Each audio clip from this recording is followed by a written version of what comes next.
বর্তমানে সোনালীর নতুন গাড়ি কেনার ছবি সোশ্যাল মিডিয়ায় ছড়িয়ে পড়তে শুরু হয়েছে নতুন ঝড়।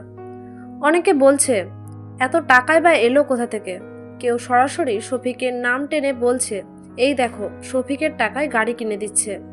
আবার কেউ বলছে ভিডিও ভাইরালের পর টাকার উৎসটাই গোলমাল।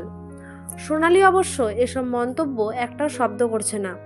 ওদিকে শফিকের সমর্থকরা দাবি করছে শফিককে ভাসানোর জন্য এসব নতুন নাটক দেখানো হচ্ছে, যাতে সবাই অন্যদিকে নজর দেয়। আর সোনালীর গাড়ি কেনা সেই নাটকেরই আর একটা অংশ। অনেকে তো আবার ভিডিওর স্ক্রিনশট দেখিয়ে লিখছে যে এতদিন শফিকের সাথে কন্টেন্ট বানাতো, তারই টাকায় আজ 4 চাকা নিচ্ছে। তবে আসল সত্য কি, এ নিয়ে এখনো কিছু স্পষ্ট করেনি। এদিকে নেটিজেনদের একদল বলছে সোনালী পরিশ্রম করে টাকা কামিয়েছে, সেটা মানতে না পারলেই অন্যের দাম জড়াচ্ছে। আবার আরেক দল বলছে সবকিছু এত হঠাৎ ঘটে না, নিশ্চয়ই অন্য কোনো সোর্স আছে। পুরো ঘটনায় এখন নতুন রহস্য। সোনালীর গাড়ি কেনা নিয়ে যত আলোচনা বাড়ছে, শফিক সোনালী বিতর্ক ততই জটিল হচ্ছে। আপনি কি মনে করেন? নিচে কমেন্টে আপনার মতামত জানাতে ভুলবেন না। ধন্যবাদ।